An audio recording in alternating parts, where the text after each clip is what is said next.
Hi hello ಎಲ್ಲರಿಗೂ ನಮಸ್ಕಾರ. Welcome to our channel. ಇವತ್ತಿನ ವಿಡಿಯೋದಲ್ಲಿ ತುಂಬಾ ರುಚಿಕರವಾಗಿ ಒಂದು ಹೆಲ್ದಿಯಾಗಿರುವಂತಹ ಬ್ರೇಕ್ಫಾಸ್ಟನ್ನು ತೋರಿಸ್ಕೊಡ್ತಾ ಇದ್ದೀನಿ. ಪ್ರತಿದಿನ ಒಂದೇ ಬ್ರೇಕ್ಫಾಸ್ಟ್ ತಿಂದು ಬೇಜಾರಾಗಿದ್ದರೆ ಕೂಡ ಟ್ರೈ ಮಾಡಿ.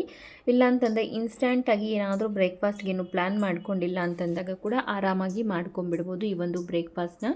ತುಂಬ ಅಂದರೆ ತುಂಬಾ ಚೆನ್ನಾಗಿರುತ್ತೆ. ಎಲ್ಲರೂ ಇಷ್ಟಪಟ್ಟು ತಿಂತಾರೆ. ಮಿಸ್ ಮಾಡದೆ ಟ್ರೈ ಮಾಡಿ ನೋಡಿ. ಈಗ ನಾನು 1 ಕಪ್ ಆಗೋಷ್ಟು ರವೆಯನ್ನು ತೊಗೊಂಡಿದ್ದೀನಿ. ಇದನ್ನು ಯಾವುದೇ ಕಾರಣಕ್ಕೂ ಹುರ್ಕೊಳ್ಳೋ ಅಂಥ ಅವಶ್ಯಕತೆ ಏನೂ ಇಲ್ಲ. ಈಗ ಇದನ್ನು ಮಿಕ್ಸರ್ ಜಾರ್ಗೆ ಸೇರಿಸ್ಕೊಳ್ತಾ ಇದ್ದೀನಿ.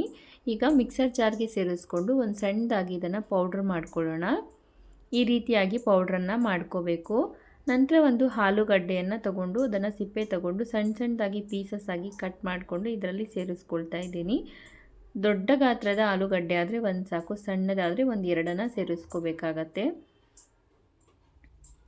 ಈಗ ಇದಕ್ಕೆ ಒಂದು ಸ್ವಲ್ಪ ನೀರು ಮತ್ತು ಉಪ್ಪನ್ನು ಸೇರಿಸ್ಕೊಂಡು ಇದನ್ನು ನೀಟಾಗಿ ರುಬ್ಕೊಳ್ಳೋಣ. ದೋಸೆ ಬ್ಯಾಟರ್ ಯಾವ ಥರ ಇರುತ್ತೋ ಆ ರೀತಿಯಲ್ಲಿ ರುಬ್ಕೊಳ್ಳೋಣ. ಕಂಪಲ್ಸರಿಯಾಗಿ ಉಪ್ಪನ್ನು ಸೇರಿಸ್ಕೊಂಡು ರುಬ್ಕೋಬೇಕು. ಇಲ್ಲ ಅಂತಂದರೆ ಆಲೂಗಡ್ಡೆ ಕಲರ್ ಚೇಂಜ್ ಆಗಿಬಿಡುತ್ತೆ, ಬ್ಯಾಟ್ರ್ ಕಲರೇ ಚೇಂಜ್ ಆಗಿಬಿಡುತ್ತೆ. ಈಗ ಇದನ್ನು ಒಂದು ಪಾತ್ರೆಗೆ ತಗೊಳ್ತಾ ಇದ್ದೀನಿ. ಮಿಕ್ಸರ್ ಜಾರ್ಗೆ ಇನ್ನು ಸ್ವಲ್ಪ ನೀರನ್ನು ಹಾಕ್ಕೊಂಡು ತೀರಾ ತೆಳ್ಳಗೆ ಮಾಡ್ಕೋಬಾರ್ದು, ಮೀಡಿಯಮ್ ಆಗಿರಬೇಕು. ಇಡ್ಲಿ ಬ್ಯಾಟ್ರೆಲ್ಲ ಯಾವ ಕನ್ಸಿಸ್ಟೆನ್ಸಿಯಲ್ಲಿರುತ್ತೋ ಆ ಕನ್ಸಿಸ್ಟೆನ್ಸಿಯಲ್ಲಿರಬೇಕು ಅಷ್ಟೇ. ಈಗ ಒಂದು ಅರ್ಧ ಕಪ್ ಆಗೋಷ್ಟು ಕ್ಯಾರೆಟ್, ಒಂದು ಅರ್ಧ ಕಪ್ ಆಗೋಷ್ಟು ಸಣ್ಣದಾಗಿ ಕಟ್ ಮಾಡ್ಕೊಂಡಿರುವಂತಹ ಬೀನ್ಸು, ಒಂದು ಮೀಡಿಯಮ್ ಗಾತ್ರದ ಈರುಳ್ಳಿ, 1-2 ಸಣ್ಣದಾಗಿ ಕಟ್ ಮಾಡ್ಕೊಂಡಿರುವಂಥ ಹಸಿರು ಮೆಣಸಿನ್ಕಾಯಿ, ಸ್ವಲ್ಪ ಕೊತ್ತಂಬರಿ ಸೊಪ್ಪು, ಸ್ವಲ್ಪ ಕರಿಬೇವಿನ ಸೊಪ್ಪು. ಈಗ ಒಂದು ಸ್ವಲ್ಪ ಅಡುಗೆ ಸೋಡಾನ ಸೇರಿಸ್ಕೊಳ್ತಾ ಇದ್ದೀನಿ. ಆಲ್ರೆಡಿ ನಾವು ಉಪ್ಪನ್ನು ಸೇರಿಸ್ಕೊಂಡಿದ್ದೀವಲ್ವ. ಈಗ ಅಡುಗೆ ಸೋಡಾ ನಂತರ ಜೀರಿಗೆಯನ್ನು ಕೂಡ ಸೇರಿಸ್ಕೊಂಡು ಇದನ್ನು ನೀಟಾಗಿ ಒಂದ್ಸರಿ ಮಿಕ್ಸ್ ಮಾಡ್ಕೊಳ್ಳೋಣ. ತೀರಾ ತೆಳ್ಳಗಾದರೆ ಮಾಡ್ಕೋಬೇಡಿ, ಒಂದು ಸ್ವಲ್ಪ ತಿಕ್ಕಾಗಿರಲಿ. ಈ ರೀತಿ ಚೆನ್ನಾಗಿ 1-2 ನಿಮಿಷ ಮಿಕ್ಸ್ ಮಾಡಿಕೊಂಡು ಇದನ್ನು ಒಂದು 5 ನಿಮಿಷ ರೆಸ್ಟ್ ಮಾಡ್ಕೊಳ್ಳೋಣ. ಅಷ್ಟರಲ್ಲಿ ನಾವು ಚಟ್ನಿ ಪ್ರಿಪ್ರೇಷನನ್ನು ಮಾಡ್ಕೊಳ್ಳೋಣ. ತುಂಬಾ ಚೆನ್ನಾಗಿರುತ್ತೆ ಈ ಒಂದು ಚಟ್ನಿ. ದೋಸೆ, ಇಡ್ಲಿ, ಅನ್ನ ಎಲ್ಲದಕ್ಕೂ ಕೂಡ ತುಂಬ ಚೆನ್ನಾಗಿರುತ್ತೆ. ಈಗ ಒಂದು ಫ್ರೈ ಪ್ಯಾನ್ಗೆ 1-2 ಟೇಬಲ್ ಸ್ಪೂನ್ ಆಗೋಷ್ಟು ಎಣ್ಣೆಯನ್ನು ಸೇರಿಸ್ಕೊಂಡಿದ್ದೀನಿ. ಎಣ್ಣೆ ಒಂದು ಸ್ವಲ್ಪ ಬಿಸಿ ಆದಮೇಲೆ ಇದಕ್ಕೆ 1-2 ಟೇಬಲ್ ಸ್ಪೂನ್ ಆಗೋಷ್ಟು ಕಡಲೆಬೇಳೆಯನ್ನು ಸೇರಿಸ್ಕೊಳ್ತಾ ಇದ್ದೀನಿ. ಲೋ ಫ್ಲೇಮಲ್ಲಿ ಇಟ್ಕೊಂಡು ಹುರ್ಕೊಳ್ಳೋಣ. ಈಗ ಇದಕ್ಕೆ ಒಂದು ಖಾರಕ್ಕೆ ಬೇಕಾದಷ್ಟು 2-3 ಹಸಿರು ಮೆಣಸಿನ್ಕಾಯನ್ನು ಕೂಡ ಸೇರಿಸ್ಕೊಳ್ತಾ ಇದ್ದೀನಿ. ನೀವು ಯಾವಾಗಾದರೂ ಆಗಲಿ ಹಸಿರು ಮೆಣಸಿನ್ಕಾಯನ್ನು ಸೇರಿಸುವಾಗ ಮಧ್ಯದಲ್ಲಿ ಕಟ್ ಮಾಡಿಕೊಂಡು ಸೇರಿಸ್ಕೊಳ್ಳೋದ್ರಿಂದ ಸಿಡಿಯೋದಿಲ್ಲ. ಈಗ ಮೀಡಿಯಮ್ ಗಾತ್ರದ ಒಂದು ಈರುಳ್ಳಿ, ಒಂದು ಸ್ವಲ್ಪ ಬೆಳ್ಳುಳ್ಳಿ, ಸ್ವಲ್ಪ ಕರಿಬೇವಿನ ಸೊಪ್ಪನ್ನು ಕೂಡ ಸೇರಿಸ್ಕೊಳ್ಳೋಣ. ಇದಕ್ಕೇ ಈಗ ಒಂದು ಸ್ವಲ್ಪ ಹುಣಸೆ ಹಣ್ಣನ್ನು ಕೂಡ ಸೇರಿಸ್ಕೊಂಡಿದ್ದೀನಿ.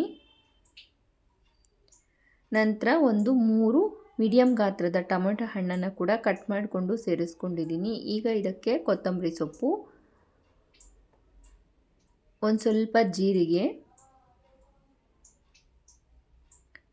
ಸೇರಿಸ್ಕೊಂಡು ಇದೆಲ್ಲ ಕೂಡ ಚೆನ್ನಾಗಿ ಸಾಫ್ಟ್ ಆಗೋ ತನಕ ಮಿಕ್ಸ್ ಮಾಡ್ತಾ ಇದನ್ನೆಲ್ಲವನ್ನು ಕೂಡ ಹುರ್ಕೊಳ್ಳೋಣ. ಟೊಮೆಟೊ ಸ್ವಲ್ಪ ಚೆನ್ನಾಗಿ ಸಾಫ್ಟ್ ಆಗಬೇಕು. ಈಗ ಸ್ವಲ್ಪ ತೀರಾ ಜಾಸ್ತಿ ಹಾಕ್ಕೋಬಾರ್ದು. ಸ್ವಲ್ಪ ಹುಣಸೆ ಹಣ್ಣು, ಒಂದು ಸ್ವಲ್ಪ ಉಪ್ಪನ್ನು ಸೇರಿಸ್ಕೊಂಡು ಇದನ್ನೆಲ್ಲವನ್ನು ಕೂಡ ಒಂದು ಸರಿ ಚೆನ್ನಾಗಿ ಮಿಕ್ಸ್ ಮಾಡ್ಕೊಳ್ಳೋಣ.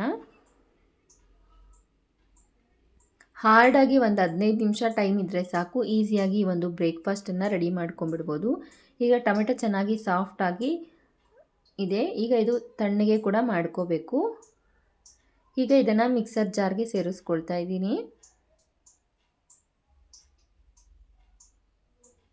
ಕಂಪ್ಲೀಟಾಗಿ ತಣ್ಣಗಾದ ಮೇಲೆ ಮಿಕ್ಸರ್ ಜಾರ್ಗೆ ಹಾಕ್ಕೊಂಡ್ರೆ ಒಳ್ಳೆಯದು. ನನಗೆ ಈಗ ಸ್ವಲ್ಪ ಅರ್ಜೆಂಟ್ ಇರೋದ್ರಿಂದ ಹಾಗೆ ಹಾಕ್ಕೊಬಿಡ್ತಾ ಇದ್ದೀನಿ. ಈಗ ಇದನ್ನು ರುಬ್ಕೊಂಡು ತಂದಿದ್ದೀನಿ. ತುಂಬ ಅಂದರೆ ತುಂಬಾ ಟೇಸ್ಟಿಯಾಗಿರುತ್ತೆ. ಅನ್ನ, ಮುದ್ದೆ, ಚಪಾತಿ, ರೊಟ್ಟಿ ಎಲ್ಲದಕ್ಕೂ ಕೂಡ ತುಂಬಾ ಚೆನ್ನಾಗಿರುತ್ತೆ. ಈಗ ಒಂದು ಸ್ವಲ್ಪ ಒಗ್ಗರಣೆಯನ್ನು ಮಾಡ್ಕೊಳ್ತಾ ಇದ್ದೀನಿ. ಫ್ರೈ ಪ್ಯಾನ್ಗೆ 1 ಸ್ಪೂನ್ ಆಗೋಷ್ಟು ಎಣ್ಣೆ, ಒಂದು ಸ್ವಲ್ಪ ಸಾಸಿವೆ, ಸ್ವಲ್ಪ ಕರಿಬೇವಿನ ಸೊಪ್ಪನ್ನು ಸೇರಿಸ್ಕೊಂಡು ನಾನಿಲ್ಲಿ ಒಗ್ಗರಣೆ ಮಾಡ್ಕೊಳ್ತಾ ಇದ್ದೀನಿ. ಖಂಡಿತ ಈ ಒಂದು ಚಟ್ನಿ ಈಸಿಯಾಗಿ ಮಾಡಿಕೊಂಡ್ರೆ ಕೂಡ ಎಷ್ಟು ಟೇಸ್ಟಿಯಾಗಿರುತ್ತೆ ಅಂದರೆ ಅಷ್ಟೊಂದು ಟೇಸ್ಟಿಯಾಗಿರುತ್ತೆ. ಖಂಡಿತ ಟ್ರೈ ಮಾಡಿ ನೋಡಿ, ನಿಮಗೂ ಕೂಡ ಈ ಒಂದು ಚಟ್ನಿ ಇಷ್ಟ ಆಗ್ಬೋದು. ಈಗ ನಾವು ಮಿಕ್ಸ್ ಮಾಡಿ ಇಟ್ಕೊಂಡಿರುವಂತಹ ಈ ಒಂದು ಬ್ಯಾಟರ್ ಕೂಡ ರೆಡಿ ಆಗಿದೆ. ಈಗ ಒಗ್ಗರಣೆ ಪ್ಯಾನ್ ಇರುತ್ತಲ್ವ, ಅದರಲ್ಲೇ ನಾನು ಒಂದು ಸ್ವಲ್ಪ ಎಣ್ಣೆನ ಸೇರಿಸ್ಕೊಂಡು ಒಂದು ಸ್ವಲ್ಪ ಈ ಒಂದು ಬ್ಯಾಟ್ರನ್ನು ಹಾಕ್ಕೊಳ್ತಾ ಇದ್ದೀನಿ. ಸ್ಟವನ್ನು ಆದಷ್ಟು ಲೋ ಫ್ಲೇಮಲ್ಲಿ ಇಟ್ಕೊಳ್ಳಿ.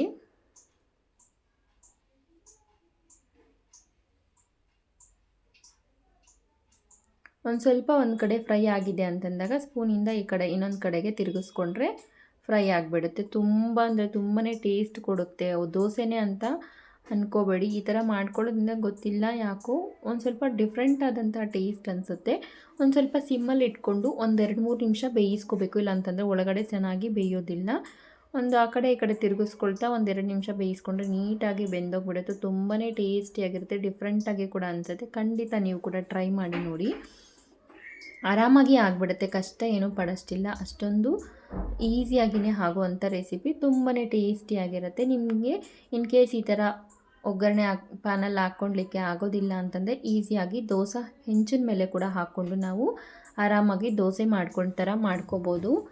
ನೋಡು, ನಾನು 2ರಲ್ಲಿ ಕೂಡ ಮಾಡಿ ತೋರಿಸಿದ್ದೀನಿ. ತುಂಬಾ ಚೆನ್ನಾಗಿರುತ್ತೆ. ಖಂಡಿತ ಟ್ರೈ ಮಾಡಿ ನೋಡಿ. ನಿಮ್ಮ ಮನೆಯವರಿಗೂ ಕೂಡ ಎಲ್ಲರಿಗೂ ಕೂಡ ಈ ಒಂದು ರೆಸಿಪಿ ಖಂಡಿತ ಇಷ್ಟ ಆಗಬಹುದು. ಇನ್ಸ್ಟಂಟಾಗಿ ಈಸಿಯಾಗಿ ಟೇಸ್ಟಿಯಾಗಿರುವಂತಹ ಬ್ರೇಕ್ಫಾಸ್ಟನ್ನು ನೀವು ಟ್ರೈ ಮಾಡಿ ನೋಡಿ. ವಿಡಿಯೋ ಇಷ್ಟ ಆಗಿದ್ದಲ್ಲಿ ಲೈಕ್ ಮಾಡಿ, ಶೇರ್ ಮಾಡಿ, ನಮ್ಮ ಚಾನಲ್ನ ಸಬ್ಸ್ಕ್ರೈಬ್ ಮಾಡ್ಕೊಳ್ಳಿ. Thank you so much for watching.